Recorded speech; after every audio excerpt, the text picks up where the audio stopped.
Добра вечер, почитувани гледачи. Време е за Заспи ако можеш со Драган Милосављевиќ и Горан Момировски, кои што погодувате и оваа вечер ќе го вклучиме преку апликацијата Zoom.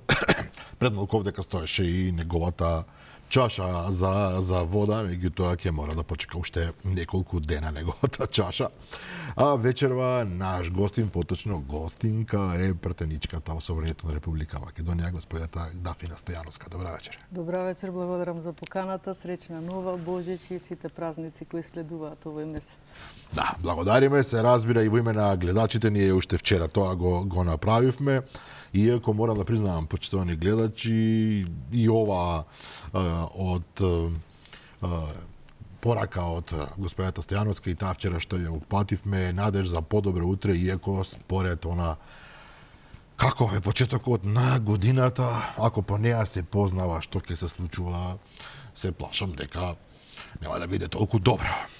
Господја Стојановска, веднаш на почетокот морам да ве прашам за коментар за ова што се случи денеска, шестото продолжение на случајот МНАФ, на скандалот со МНАФ.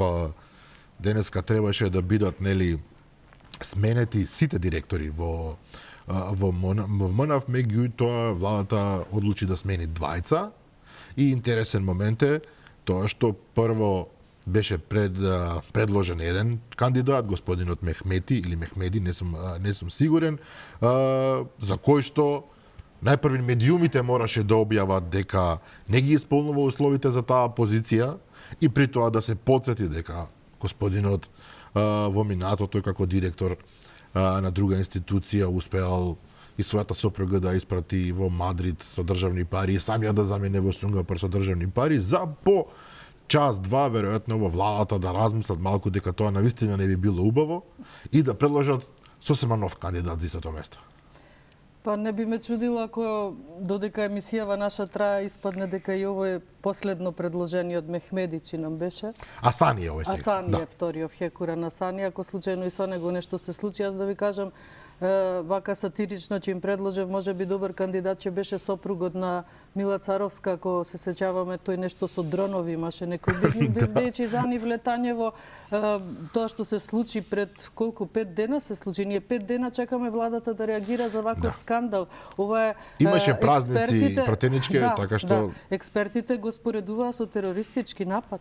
Ние 5 дена чекаме владата да заседава и гледаме дека прави грешки во чекори. Значи, тотално се неспособни, несериозни, неодговорни. Видовме и со денешната седница на влада, така да нивната несериозност е само продолжение на низата, која што за жал 7 година веќе како ни се случува и затоа ќе се придружам на вашите желби за тоа оваа година да биде поуспешна, дали ќе биде подобро. Јас велам полошо од ова не може да биде, освен секако да се надеваме на нешто подобро, а тоа подобро не очекувам да се случи во првите месеци од оваа година, бидејќи за жал се уште ќе бидеме во рацете на оваа криминална власт, туку тоа го очекувам после изборите, затоа што навистина на народот преку глава му дојде од овие скандали, од ова понижување, од ова осиромашување, така да ако народот не се освести на 8 мај, тогаш само во тој случај би било полошо од ова.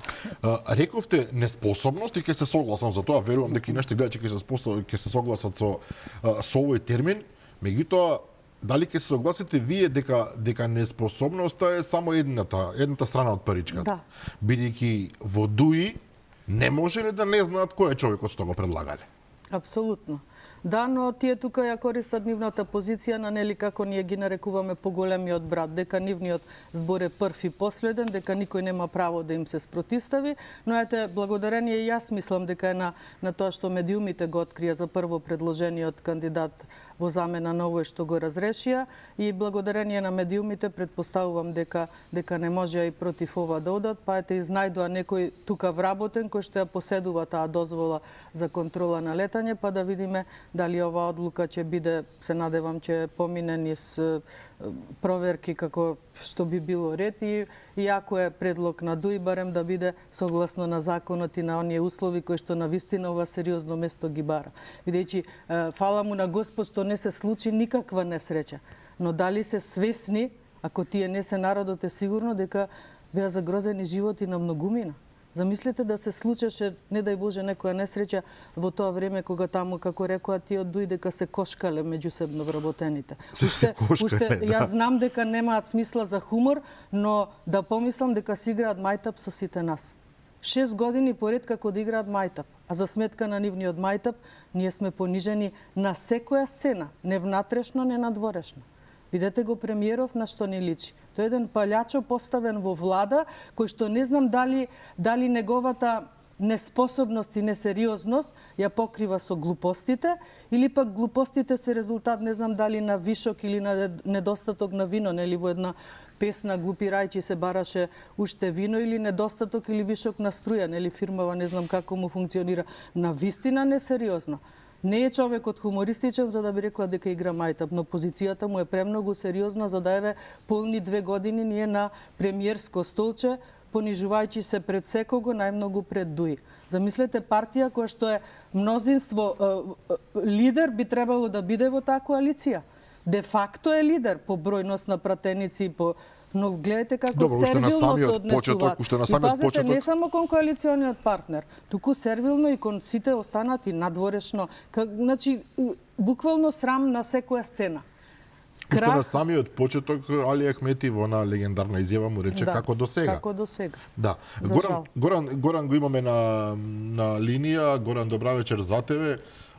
Морам да те прашам, еден медиум кој што повеќе мене ми личи на таблоиден медиум, бидејќи зборуваме за МНАФ, ти се вклучи во тој момент, се обиде во еден момент да пушти приказна дека кошкањето во МНАФ всушност било резултат на некаква пресметка меѓу роднини кои што си имале меѓу себе повеќе години недоразбирања и решиле да ги средат на таков начин и дека тоа не се случувало во контролната кула, туку се случувало во кантината и дека сето тоа е резултатите на таа меѓусемејна, да речеме, некоја негативна релација. Тоа не пројде, иако беше објавено, велам, не пројде во јавноста, меѓутоа обидите да се објасни на било каков начин, да се оправда целиот инцидент кој што и пратеничката рече дека е нешто што наликува на терористички напад, продолжуваат. Колку е глуп овој обид за некаква релативизација на страшниот инцидент од кој што зависеше на македонското небо и дел од европското небо што го покрива дели македонскиот центар контрола на летање, е просто едно прашање. Зарем кога има семено насилство, кога еден маж тепа жена, тоа не треба да биде предмет на санкции од страна на соодветните институции. Ако се работи за суди тепачка меѓу роднини, не треба да има обвинети, не треба луѓето да одговараат за тоа. Тоа е едниот аспект. Вториот аспект е да му се пробиени 3 безбедносни коридори, 3 безбедносни заштити се пробиени на место кое што по секоја дефиниција, по секој закон е едно од најдобро чуваните места во Македонија и секаде во секоја држава. Така што овие обиди да се релативизира, јасно од каде доаѓаат, владата си има систем со пари, со бенефиции за дел од тие луѓе да ги шират овие приказни, тоа си е нивни проблем. За мен еден од проблемите на целата ова работа, дел од зборувавте и вие, е што денеска освен смената во МНАФ немаше и оставка од владини представници. Министрот за транспорт и врски, Благој Бочварски се вика, нели? Пред само 10 дена рече дека во МНАФ нема никаков проблем, дека се е редовно, се е во ред, функционира институцијата, дури и малкумина знаат дека тој на 28-29 декември пред 12-13 дена доби благодарница од страна на МНАФ за одличните успеси постигнати на организација. И денеска се менуваат 21 луѓе. Но, ако земеме како се однесува Бочварски за автопатот Кичево-Охрид и за другите инфраструктурни проекти кои што практично не мрдаат од мртва точка, јасно е дека ниту Бочварски, ниту Ковачевски немаат грижа на совест и ќе тераат така. Нам ни останува само ако да свртаме на шега во овие меѓународот познати некрстени денови, нели, предводици, да се надеваме дека брзо ќе поминат овие 28 дена. До сега веќе секој ден 9 дена, 9 афери има владата, и ќе дојде нов премиер што малце ќе ја ублажи ситуацијата. Талат Џафери, колку и да звучи ова смешно на вистина, после сите овие глупости што ги гледаме, што ги слушаме со Ковачевски, јас стварно се надевам дека од 28 ќе нема толку многу афери. И уште една шега во прво моје јавување, да нашите гледачи секогаш кога има седница на влада да бидат покрај своите телефони, можеби некој ќе им се јави, ќе ги покани да бидат директори во МНАФ, во не знам, Чебрем, Галиште и другите владини проекти. Ќе ми простите што се шегувам, меѓутоа веќе како да нема смисла да анализираме сериозно што се случува. Внимавајте, МНАФ контролирало 28 авиони во моментот кога 8 насилници од ДУИ влегле да тепаат, па макар да се нивни роднини. 28 авиони, 2 слетувале во тој момент. 28 авиони, по 200 патници во авионот, тоа се 5-6 хиljadi луѓе. Замислите што ќе било ако другите луѓе во контрол на летот станале и се степале сите во тој момент. Колку авиони ќе паднеа, колку илјади луѓе ќе загинеа. Тоа се работи кои што се мора да се пресметаат и тука морам да го споменам Тунтев, се вика човекот поранешен пратеник на СДСМ, мислам дека гостинката Стојановска го познава човекот добро, беше Што велеше дека немет платформа. На времето Тунтев ни тврдеше дека платформа немет. Да, дека тоа да теранската платформа, но овде тој е навистина експерт за овие работи, за цивилно воздухопловство, навистина експерт, тука нема спор. И тој човек влезе во објаснување, во релативизација на инцидентот во МНАФ, предејќи дека не било загрозено на македонското небо, што е апсолутно лудост, би рекла, да не кажам глупост, би тоа лудост да тврдите такво нешто, додека обвинителството ги гони овие луѓе токму по тој член.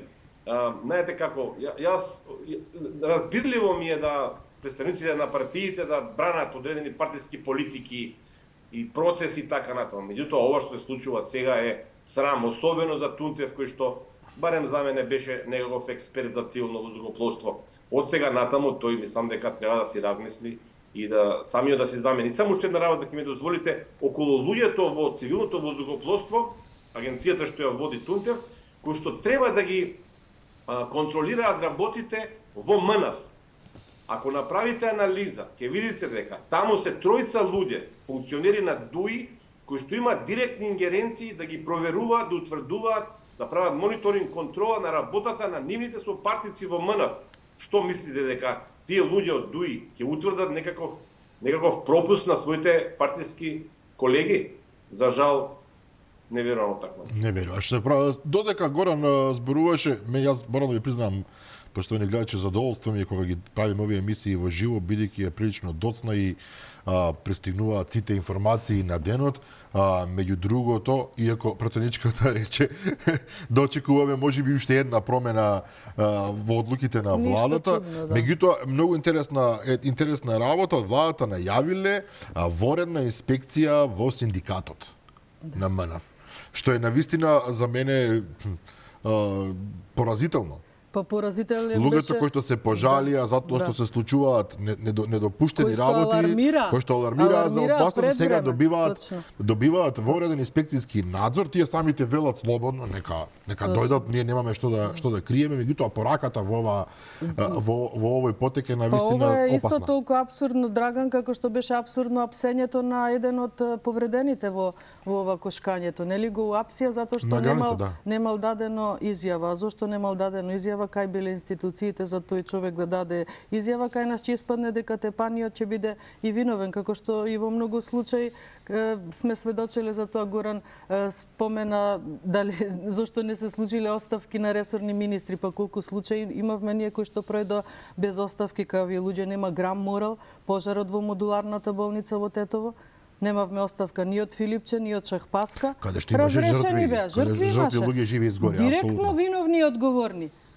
Оливер Спасовски, дали за така го квалификуваа бегство на поранешниот премиер, требаше да си поднесе оставка, дали за пасошите, дали за неразрешени убиства, дали за ова што се случи со Вања. Напротив, уште повеќе, не само што релативизираат, деновиве Оливер излегува дека со проценти колку била зголемена безбедноста во време на неговото министерување. Значи, трунка срам немаат за морал, апсолутно воопшто не гледам морал во овие ликови. И пазете, велија сите сме исти. Знаете како, кога ќе дојде време, без разлика што некој бил предложен како партиски кандидат, за без разлика кое место, кога ќе дојде време, кога ќе се случат вакви грешки, партијата прво треба да се одгради, пред тој да си даде оставка или да биде приморан да ја даде. Партијата треба да се одгради од таков лик, без разлика колку време бил член на таа партија, доколку погреши, доколку постапувал спротивно на закон, тоа веднаш треба да се случи. Веднаш треба да се случи, ништо тоа не треба да не чуди. Доста веќе со штитење по било која цена, само заради тоа што тој бил наш предлог. Тој од нашите, да. И тоа често пати го дебатираме. Тоа прашање не треба да постои чифе. Виновен е. Често пати го дебатираме тоа и со Горан и со повеќе гости, па и приватно. Толку ли е тешко кога за некој јасно, недвосмислено е покажано дека сгрешил, мора да понесе одговорност, се прават невидени напори да се спаси по секоја цена. Да се прикријат грешките, да се релативизира нештото. Каква е таа потреба, не знам, да се по секоја цена да се брани нешто што не е одбранливо? Политички е апсолутно предизвикува пораз, се губат поени и тоа е јасно, меѓутоа до кај се оди во тој принцип? Но до некој степен мислам дека и би се добиле доколку се решат на ваков чекор. Да, бил наш предлог, можеби до грешката и совесно ги вршил работите, зошто ја правил грешката, ќе си кажува на суд, но погрешил, нема милост за никого. Така треба да биде, кој да е. Без разлика до која скалка од скалилото е стигнат. Ако погрешил, мора да одговара и мора партијата, чишто член бил, да се огради од таков лик. Кој да е? Додека тој стадиум не го достигнеме, ние нема да трнеме напред. Тоа е стадиум кој што мораме да го достигнеме. Дефинитивно. Дозволиш, Драган, ако ми дозволиш, јас навистина се чудам зошто СДСМ влегува во вакви замки за себе, за својот рейтинг пред се, имајќи го предвид примерот со Диме Спасов, пронешен министер за труд социјална политика во времето на ВМРО ДПМН. Стојановска член на ВМРО ДПМН и верувам дека се согласува дека тогаш ВМРО ДПМН направи огромна грешка, кога по секоја цена се обидуваше да го спаси од скандалот Диме Спасов, кој што беше патен военнослужбено возило со колешка или со работничка, не знам зошто, и кога по цена да се разбие системот, да се открие системот Safe City во Скопје, тогашното раководство на ВМРО ДПМН, мисли на Сашо Мијалков под влијание и на Никола Груевски, се обиде да го спасува човекот. Тогаш, според мене, ВМРО ДПМН загуби минимум 30-40 илјади гласачи. И сега се чудам зошто СДСМ ја повторува истата грешка. Колку овие работи се повторуваат, ние немаме шанси да направиме ефикасна држава, Стојановска. Да, само да ве коригирам, Горан. СДСМ не ја повторува грешката, бидејќи СДСМ ја прави грешката што ВМРО ДПМН ја правело. ВМРО ДПМН нема да ја повтори оваа грешка и често пати ги имам повикувано и ги повикувам. Значи, грешките од минатото, од ВМРО ДПМН кои што биле, не може да им користат како оправдување, тоа го сторило ВМРО ДПМН, можеме ние. Тие имаа можност да се поправат на нашите грешки, па, на грешките. Меѓу другото. Тие така и дојдоа на власт, ветуваа дека нема да има партизација на институции, нема дека грешките, значи апсолутно ги повторија кога зборувам за ова дека се грешки, се грешки, но тие сакаа сами да ги направат, да ги искусат и жално е што од временска дистанца, значи колку години се пројдени од овој скандал, тие и денес да се обидуваат да го имитираат Диме Спасов или не знам Мијалков или не знам кој. Од временска дистанца кога се извлечени, би требало да бидат извлечени поуките на тие грешки, сега актуелнава власт која апсолутно не осудувала за тоа и била во право, како што каже и Горан, и народот за тоа, рейтингот паднал, и сега актуелнава власт да ги повторува истите и тоа да го релативизира. И значи прашањето им е кој прв почна, не кој ќе допре. Сега прашањето и народот го чека одговорот кој ќе запре со ова. Кој ќе запре, затоа што навистина е премногу. Не функционираме, ништо не ни функционира, ниту една институција. Нема сегмент во општеството кој што не ни е уништен. Јас велам купи ден помини, буквално е така. 9 дена, денеска сме 9, од нив не знам, може би 3 беа неработни или со се викенди 5, има повеќе скандали отколку што прошле работни денови. Точно. Имам уште два моменти кои што би сакал да ги изанализираме во овој дел околу скандалот со МНФ. Едниот е поврзан со председател Пендаровски, тука од Горан очекувам иронична фаца по обичај, иронично лице, се извинувам за изразот, да не може да го видите Горан во овој момент и добре.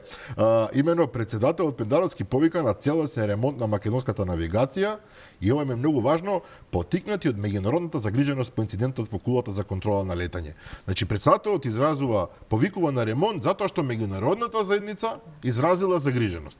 А вториот момент ми е самата меѓународна заедница и поточно керчам Европската унија денеска повика владата, државната власт, така беше и потенцирано, да го истражи случајот и да провери дали има елементи на кронизам за тие што не знаате, нели, со прости зборови кажано, влегување на работа преку врски, пријателски, роднински, како сакате. Сега, моментот со Европската унија е класичен, би рекол, тие во сите наврати повикуваат кога ќе дојде до вакво нешто, меѓутоа не верувам дека ќе има некои подлабоки последици од нивниот повик, меѓутоа делот со председателот ве молам да го искоментирате, зарем на председателот требало меѓународната загриженост да му покаже дека да, навистина е неопходно да се направи некаква трансформација во МНФ. Па за жал можам слободно да кажам дека председателот кој што го имавме овие 5 години и неговиот мандат е во заминување, ќе го запаметиме само така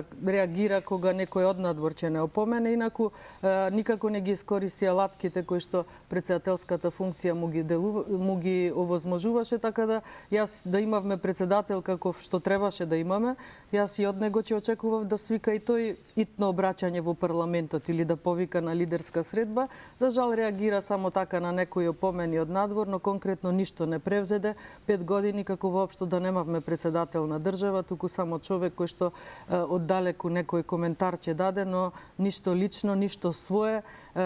Променети изјави, еднаш кажано едно после друго, еднаш кажуваше, се сеќавате за францускиот предлог дека поим немал, после ни сведочеше дека тој учествувал во неговото. Така да мислам дека и не вреди да се коментира, како и за власта ќе чекаме и неговиот мандат да истече, но за жал 5 години буквално држава како и да ни немаше председател. Со жал.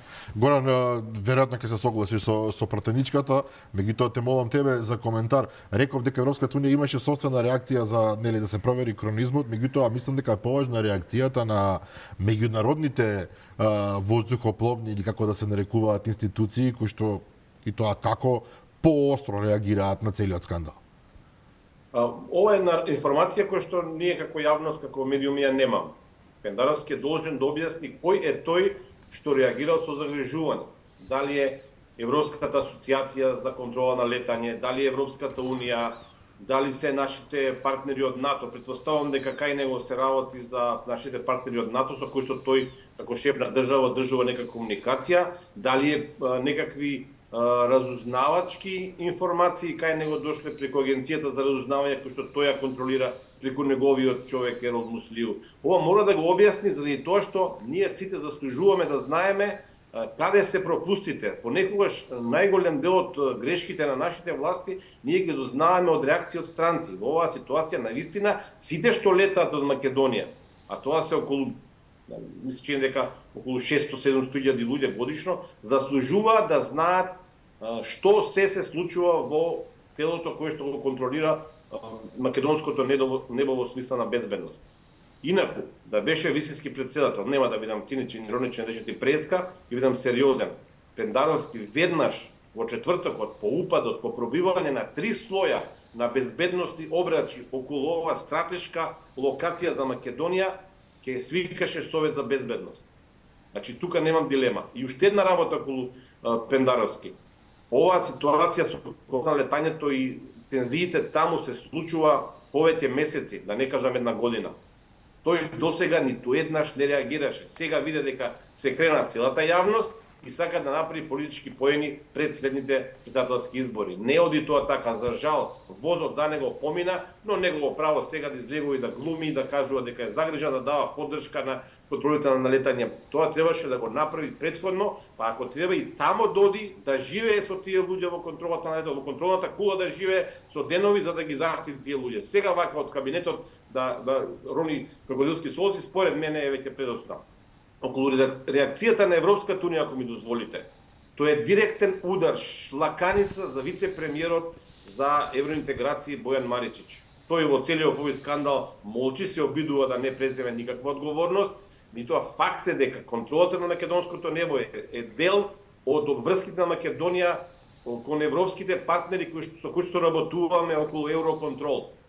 И тука Маричич денеска после оној катастрофален удар од со годишниот извештај на напредокот доби уште еден катастрофален удар шлаканица, заради тоа што директно, односно да бидам прецизен, индиректно му беше кажано дека неприфатливо е ако сакаме да почнеме преговори со Европската унија да влеземе во ЕУ, како што тврди до 2030 година, неспособни, неписмени, необразовани луѓе, само заради тоа што се членови на една политичка партија, во случајот на ДУИ и на СДСМ, да бидат дел од контролата на сообраќајот, на авиосообраќајот, кој што е единствениот кој што не остана во држава сега, но не е шега.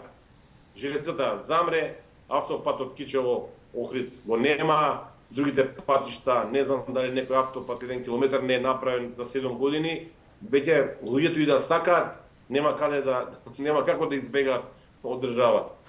Ке се најде начин за тоа што сака. Само уште еден мој мал коментар додека сме на темава Пендаровски и неговото вечерашно гостување. Не знам колку јавноста примети дека се обиде и со една, би рекла, стерилна штура информација околу тоа дека очекувал скора екстрадиција на Љупчо Паревски. Да. Мислам дека и тоа е некој обид овој скандал да се покрие со овој претходно. Но знаете, ваквите нивни обиди само продуцираат нови и се поголеми скандали. А никако не се освестија дека до нивната неспособност е. Шлаканици се навикнаа, денес на едниот образ, утре ќе го свртат другиот. Се навикнаа на таков срам и резил. Но работата е што нивната бесрамност, незаинтересираност и неспособност нас не чини многу. Добро е, кажав еднаш, што не се случи никаква несреќа. Пазете, ова се смета и за интернационален простор. Така е. Се разбира. Ние сме земја членка на НАТО. На нашето небо поминуваат стотици авиони. Не можеше тука да има жртви само македонски државјани. Внимавајте, значи, како се неспособни, неодговорни. Значи, добро е што се спречи несреќа. Ама никако не смеме да заборавиме на пожарот во Тетово, го споменав, на Беса Транс жртвите, на жртвите од COVID-19. Па мислам дека ниту една европска земја не заврши со толку голем број на жртви. Еден град во Источна Македонија нас ни умре од ковидот. Токму заради оваа нивна незаинтересираност. И пазете, заради нивната желба за профит, кај нас задоцнија вакцините. Замислете колку луѓе ќе се спасеа животи ако поскоро ги добиевме вакцините. Да не зборувам за тоа како се третира и што се правеше за време на ковидот. И што се случи со Заев, го снема и Филипче, сега ги гледаме повторно јуришаат, вријат од пари. Ништо не смееме да им заборавиме. Добро е со реакцијата на Тасевски што се спречи, не дај Боже да се случеше. Добро е, но се плашам дека може се да се случи. Со овие некадарници 4 месеци се многу.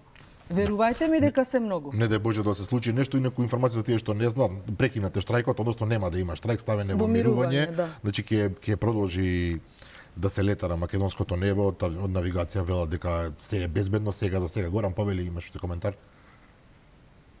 Само уште една работа. Ова е тема која што не преокупира сите целата јавност веќе 6 дена од четвртокот. Денеска чекаме владата да даде информација, нели кажавте и вие, еден кандидат, не успеав друг кандидат, не е битно.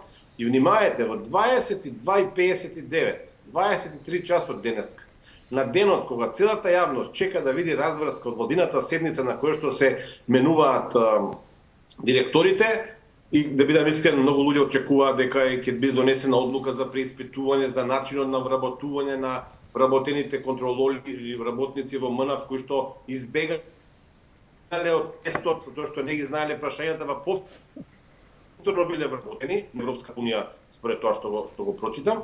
Владата нема објавено соопштение за јавност веќе 9:23 часот 00. Нема објавено соопштение за јавност. информации, помилните се преку мейл, меѓутоа на владиниот порт, не знам дали може да се види одека сега, мислам дека не може, не е важно, во 23:00 вие немате информација. Последната информација на владиниот портал е во 17:50 и тоа е за премиерот Ковачевски дека бил на традиционален божиќен ручек и поглаварот на МПЦ Охридска архиепископија господин Стефан. Владата мисли дека ние сме толку недоветни дека повеќе не интересира ручекот традиционален со господин Стефан, поглаварот на МПЦ, отколку тоа што чувало во владината седница.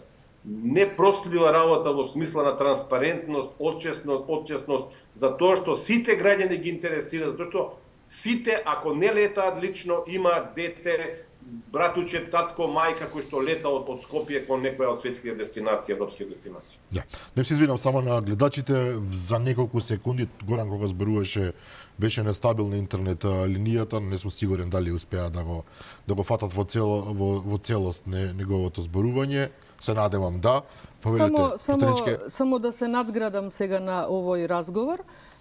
Апропо шлаканицата добиена по однос на случајот МНАФ и дека тоа кронизамот треба да се спречи, паралелно ни се случува обид преку Академијата за суди и јавни обвинители, така, за повторно инсталирање на кадри класичен кронизам.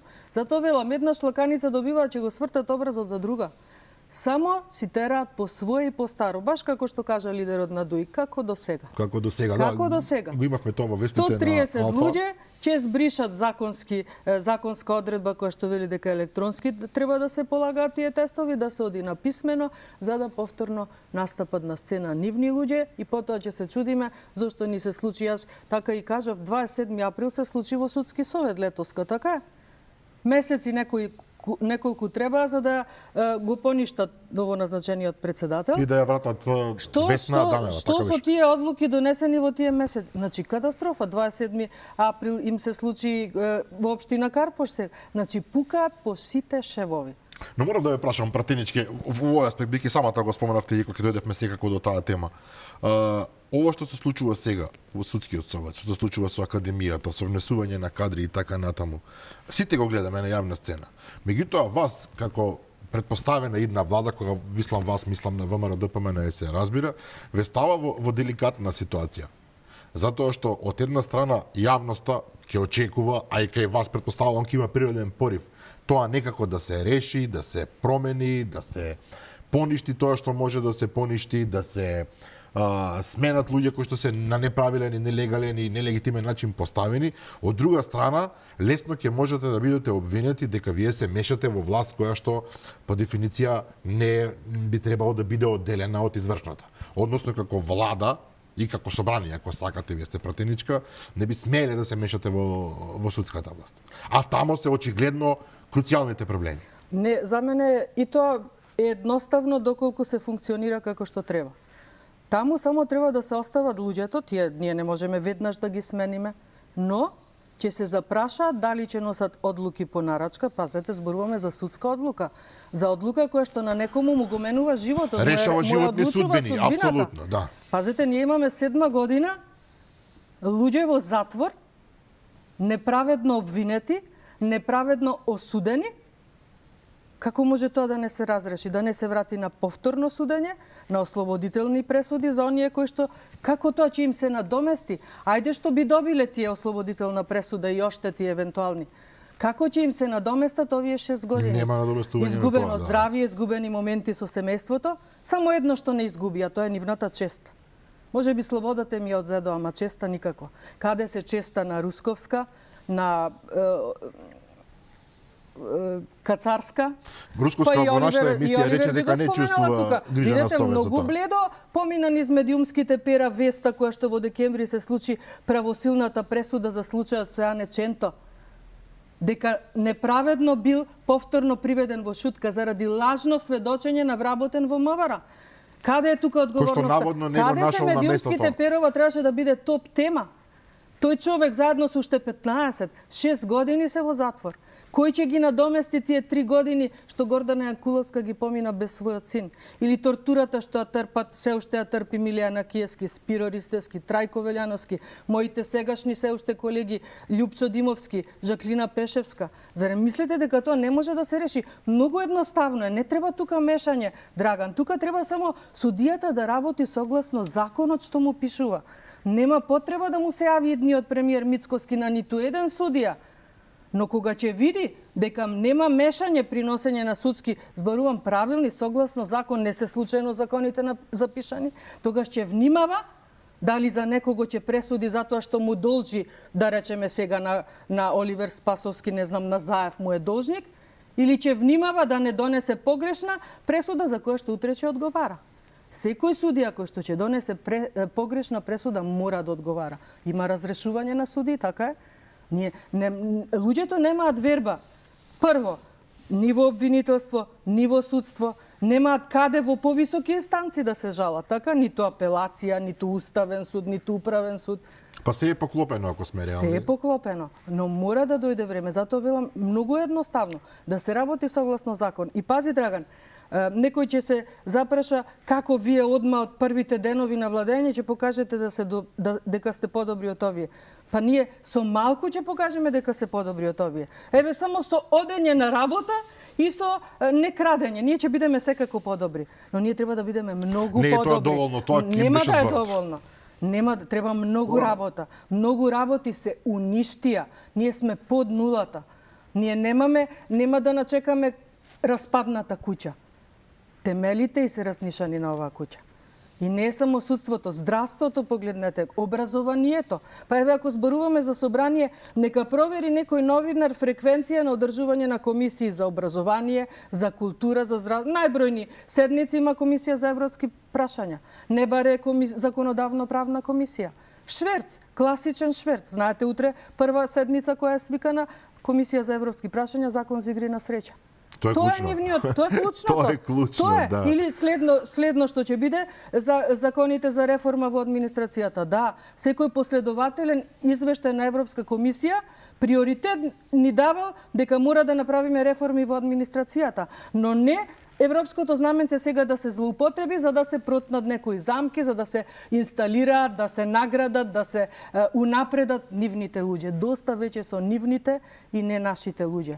Нас ни требаат професионалци. Нас не уништи само непрофесионализмот, туку и полупрофесионализмот. Тој може би уште полош. Уште полош.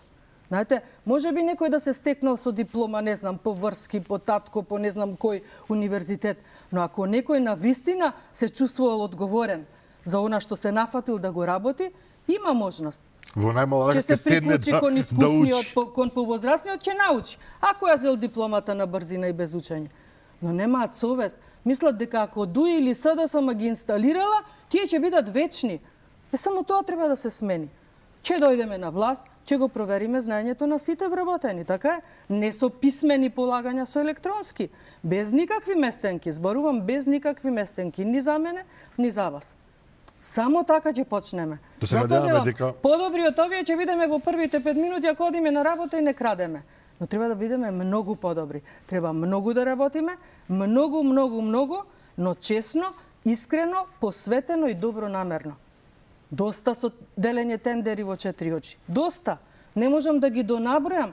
Ги спомена вакцините, па Бехтел Јенка ќе им го заборавиме? Има ли некој трак од Бехтел Јенка дека негде нешто се започна? 200 милиони евра каде се? Во воздух, кај е новиот клинички центар, Драган? Каде се? Тоа се во воздух хврлени пари. Па со тие пари човечки животи можеле да се спрасат. Само во декември месец ние имавме 776 милиони евра задолжувања. 5,5 милиарди е буџетов за оваа година. Каде се тие пари? И замислете во истиот ден кога се случи скандалот во МНАФ, изјава мега лага на министер за финансии ви вели дека 97% проценти има реализација на капитални инвестиции во 23 година во износ од 107 милиони евра. Абе, 1 евро немаме ние видено, а не капитална инвестиција. Ма не лажат во очи, Морам да бесрамно. признам, пратенички, вие не гледате, носите очела. Изгледа, нивните не ги носам. Јас и Горан ги гледаме сите, и пари, и автопати, Да. и клиники, и така натаму. Горан помени сакаше Бесрамно, да... безочно, дрско. Да, на момент помислив дека Стојановска не е свесна баш што се случува во цела држава, но подоцна случајќи ја сватив дека и таа е свесна дека во Македонија се случуваат процеси кои што се толку многу отидени во негатива што нема да биде доволно само да се оди на работа, ќе треба да се работи 5 пати, 10 пати повеќе, заради тоа што кога ВМРО-ДПМНЕ ќе дојде на власт, дури тогаш ќе добие вистинската слика. Јас сега сакам тука еден пример само да укажам, пример за постоење на цели картели во Македонија. По примерот на Синелоа картелите во Мексико или во Колумбија, Чапо Гузман и Ескобар и така натаму и така натаму. Па не, вака делува смешно, драга, но следам истражувам еден случај случил на 10-11 минатиот месец. Значи веќе 20 и колку денови од тогаш, скоро еден месец, 26-7 дена од тогаш, во една фабрика за марихуана во Струмичко, нема да ја кажам која, ќе објавиме официјално неделна емисија, недостасуваат речиси 2 тона марихуана. Високо квалитетна, многу добра за на пазар. Марихуаната вреди 6 милиони евра на големо, 15 до 17 милиони евра ако се продава на пазар на корисници, кајни корисници. Значи сериозни пари. Се увидува дека недостасува марихуаната, некој ја земал, доаѓа припадник на МВР од НТШ, кој што утврдува, прави записник дека ја нема марихуаната, дека не се почитуваат законските предуслови за чување на марихуаната, и од тогаш, 12 мислам дека е декември, до сега, ниту обвинителството во Струмица, се работи за Струмица, градот на Зоран Заев, нели на Вице Заев, нема поднесено кривична пријава, нема истрага, нема предистрага. Судот 2 пати одбива да се направи обезбедување на докази. Во исто време, еден од собствениците на таа фабрика за марихуана е пронајден пратеник на СДСМ и човек што се фали дека е многу близок, дека живеел со Зоран Заев, дека спил заедно со Зоран Заев. И вие, после речиси еден месец, немате никаква реакција за недостаток на речиси 2 тони марихуана вредни, според некои проценки, до 17 милиони евра. Ова работа јас гарантирам дека Стојановска не ја знае, а вакви ситуации, отцепување на цели градови со се судии, судови, обвинители, обвинителства, припадници на МВР одговорни за сузбивање на криминалот, не се под контрола ни на централната власт, ни една власт. Тоа е нешто со што ВМРО ќе се соочи и би сакал да верувам дека имате капацитет да го решите овој проблем. Меѓутоа мислам дека ќе треба многу повеќе од тоа што сега се планира да се работи, да се надминат проблемите, зборувам за некој среден рок од 2 до 4 години. Овдека морам пратенички само да интервенирам, условно кажано да интервенирам, затоа што сметам дека ова Горан што го зборува е многу важно.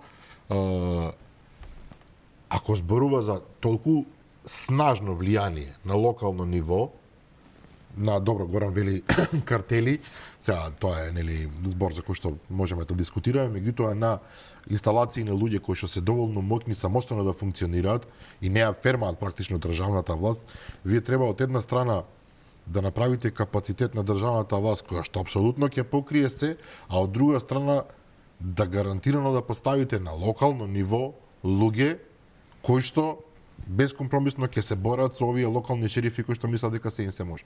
Па мислам дека токму затоа е стравот и паниката сега кај власта. Затоа што се свесни дека ова ВМРО ДПМНЕ која ќе дојде на власт нема да прави компромис ниту со криминалци, ниту со не знам колкави да се милионери. Нема компромис. Мора да се работи согласно закон. Затоа е нивната паника. Тоа дека паѓаат од власт знаат, но знаат дека и ќе одговараат и дека нема да им продолжат бизнисите доколку им се нелегални. Затоа што целата јавност, може би ова сега што Момировски го просведочи, не е доволно запозната, но целата јавност знае дека низ држава ни цвета марихуана. Обидот за протнување на законот за опојни други психотропни супстанци не им успеа, но бизнисите си ги тераат.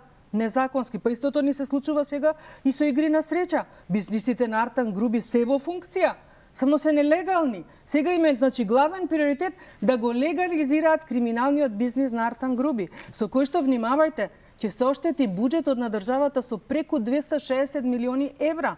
Кај ќе одат тие пари?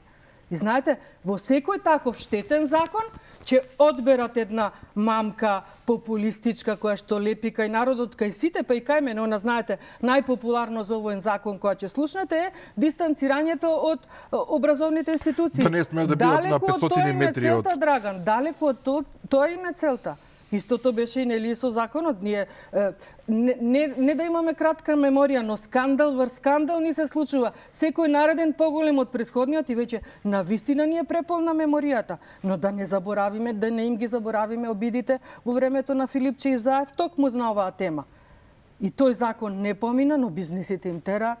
Магнатите ги создале, прво тие се едни од магнатите, кои што сега да немаат одговорност затоа што не се на државничка функционерска позиција, но утре и тоа како имаат еден тефтер за да одговараат.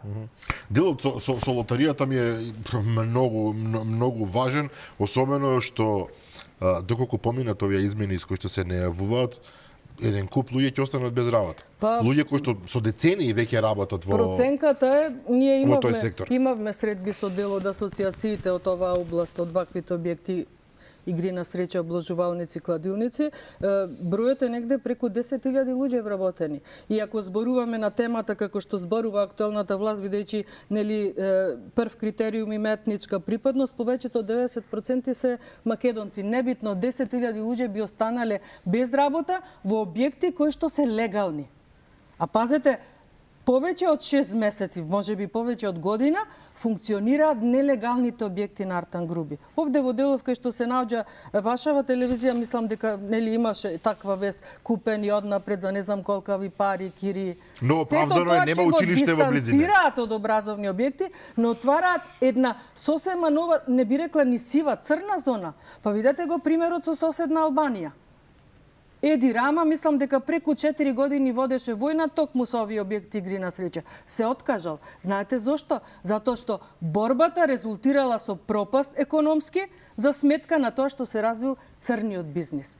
Игри на среќа и онлайн игри. Кое дете вие ќе го спречите онлайн да се коцка, така е? Или не дај Боже младите ќе ги наведете токму далеку од градовите каде што таму нема пристап луѓето на Оливер Спасовски, не смеат да влезат, а во однос на тоа дека малолетници не би требало и не смеат, затоа постои закон. Но кај нас се навикнавме дека закони не се почитуваат, дека на функционери на ДУИ никој не смее да им се спротистави, и затоа до тука дотеравме. И затоа сега приоритет, после сите овие скандали, утре име игри на среќа.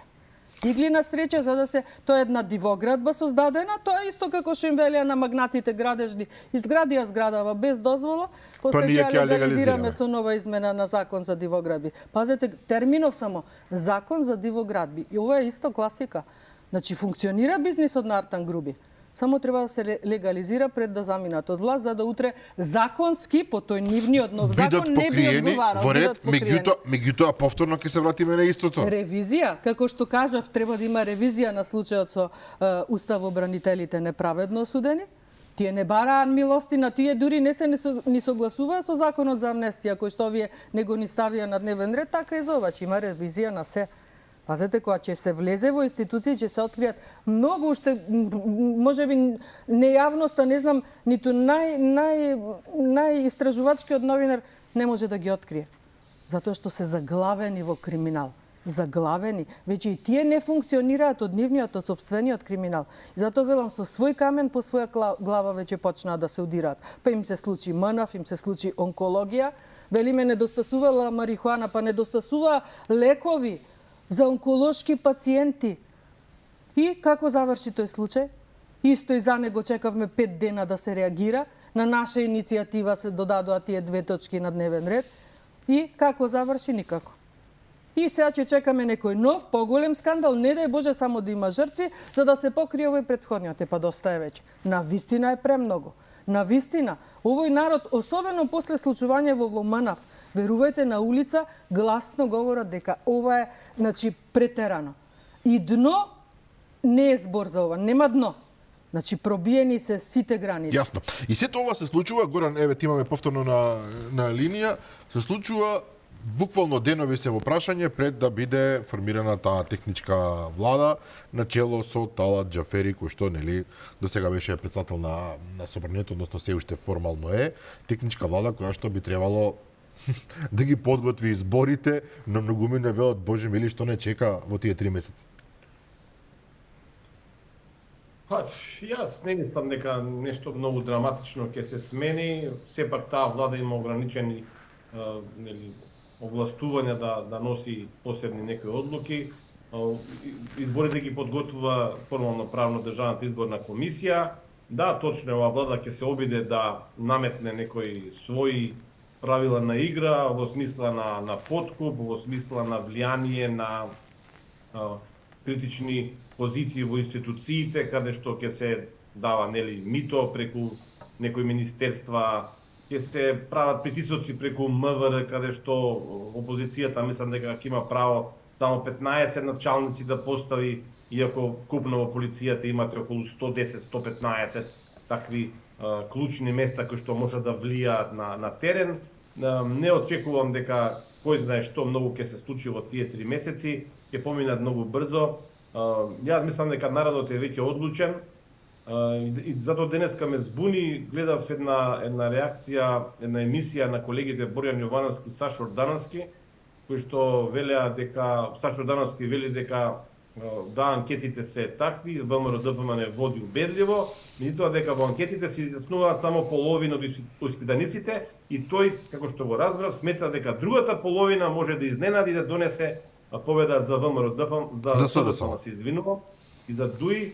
И тука сакам да ја прашам, спомена Предлога Стојановска, околу тоа што збори народот по улица, мислите дека има некакви шанси техничката влада да направи некој пресврт и тие половина што не се изјаснуваат досега на анкетите, сепак да гласат за СДСМ? Ова сценарио на Ордановски мислите дека е логично, да речем? Па не ме чуди оваа изјава на Ордановски, но знаете како ние бевме едно известно време во дилема, бидејќи знаете ние понудивме да нема техничка влада, да овој пат не мора ни техничка влада само за да се стигне до избори, но еве тоа не ни го прифатија, бидејќи нели има ветување за жал со етничка определба премиер да биде албанец, еве испадна тоа да биде Талат Џафери. Сепак се одлучивме да не им го овозможиме тој луксус, ако ништо друго знаете како нема да бидат толку комотни во правење на предизборни манипулации, подготовки и слично со нашите технички министри. Знаете овој пат пошто би се разликувала техничката влада од она 2020 година кога нели во ек на пандемија, на полициски час имавме тоа време, тие правеа класичен предизборен подкуп.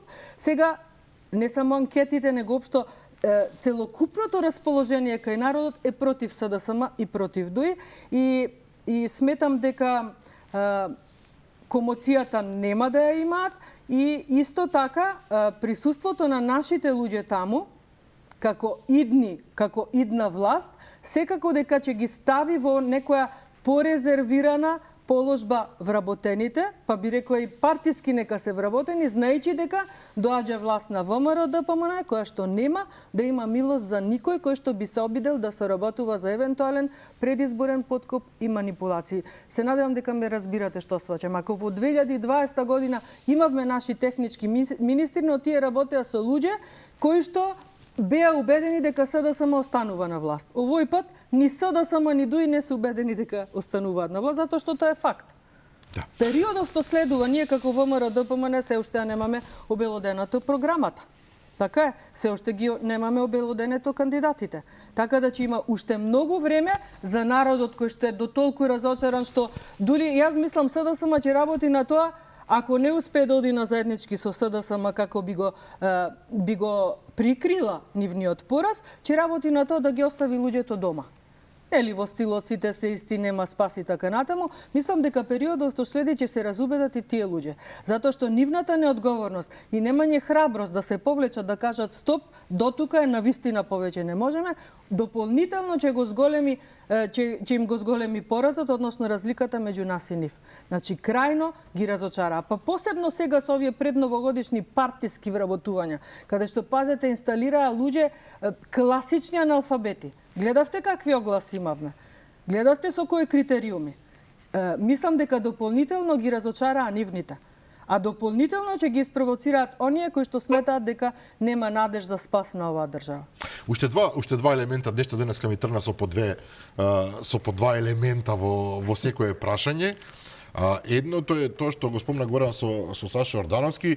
Чинам дека ова е прв пат човек, добро, Саша Ордановски, тој е новинар, не е формално правно, мислам дека член и воопшто на партијата, камоли во незините повисоки органи. Меѓутоа факт е дека е близок со таа номенклатура. Практично е прво признавање дека на вистина она што сите го знаеме е точно. Анкетите покажуваат страшно водство на ВМРО ДПМН, буквално мислам страшно водство, што е еден показател тоа дека неутралните би можеле да ја префрла топката на другата страна е, мислам дека гладна кокошка со оно просо. Да, просо сонува се вика. А вториот момент е повторно ќе се вратам на председателот Пендаровски, немој да замеруваш Горан. Председателот не верува на анкети, меѓу другото на она интервју на Сител Чинам вели дека анкетите се анкети, меѓутоа тој му верува само на народот и она чувство што го има меѓу него и народот и дека неговата лична популарност последниве 4,5 години стои во место, односно во местото кое што е цифра 0,2. Да, така е реално, меѓутоа човек не може да верува на анкети. Меѓутоа вели дека анкетите се сепак производ на испитувања, на нешто што може да е точно, може да не е точно. По него му е поважно тоа што 4,5 години ги задоволува барањата на народот и заради тоа очекува веројатно повторно да се кандидира, иако вели дека дури тамо негде средината на февруари ќе обзнани дали ќе биде кандидат. Па знаете како Драган, од лик како Пендаровски можеби би очекувала тој да биде толку храбар да биде повторен кандидат, бидејќи мислам дека само тој во моментов е подготвен да се кандидира за сигурна загуба.